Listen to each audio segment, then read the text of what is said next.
समाचार अब तक, सत्य का साहस। नमस्कार, मी नेहा आणि आपण बघत आहे समाचार अब तक। बघूया आजच्या काही ठळक बातम्या। भाजपने मोठा भाऊ म्हणून निकाल लागला आहे। अमरावती जिल्ह्यात मेळघाट, अचलपूर, तिवसा, मोर्शीतून भाजपचे आमदार निवडून आले। बहुमताने अमरावतीत कमळ फुलला। खोटे बोलून जी मत मिळवली होती त्याचा हिशोब विदर्भातील अमरावतीच्या जनतेने घेतलाय। नवनीत राणा यांना पाडण्यासाठी बच्चू कडू सुपारी घेऊन काम केले। यशोमती ठाकूर, नवनीत राणा यांनी सभा घेतल्याने त्यावर विश्वास ठेवून जिल्हाध्यक्ष बोंडे यांनी यश मिळवले।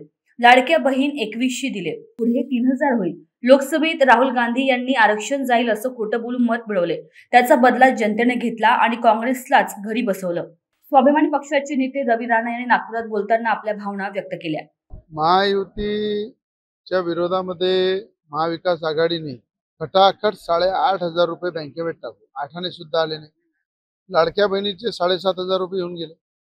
लाडक्या बहिणीचे 1500चे 2100 झाले, 2100चे 3000 रुपये होईल, हा मला विश्वास आहे। पण पहिले दिलं आणि मग मागितलं। यांनी पहिले मतं घेतले आणि खोटे बोलले, 1 रुपया सुद्धा बँकेत आला नाही। राहुल गांधींनी सभा घेतली, राहुल गांधींनी खोटे बोलले, आरक्षण जाईन।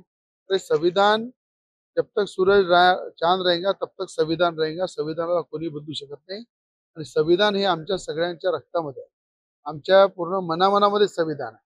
म्हणून त्याचं रक्षण करणं हे आमचं सगळ्यांचं कर्तव्य आहे। खोटं बोलून संविधानाचा वापर करून राजकारणामध्ये 8,500 रुपये बँकेत टाकू, त्याचा विरोध राहुल गांधी प्रचार केला आणि मतं मिळेल लोकसभेमध्ये।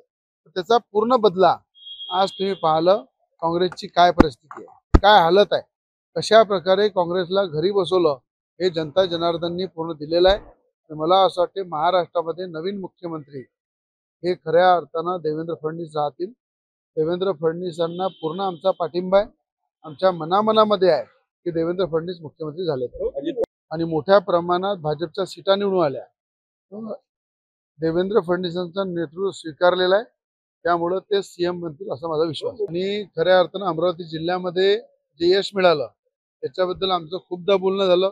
त्यांनी सुद्धा अभिनंदन केलं, मी सुद्धा अभिनंदन केलं, बोलणं झालं। मला असं वाटते एवढी मोठी लढाई जिंकल्यानंतर भेटून त्यांचं अभिनंदन केलं पाहिजे, त्यासाठी मी जाणार।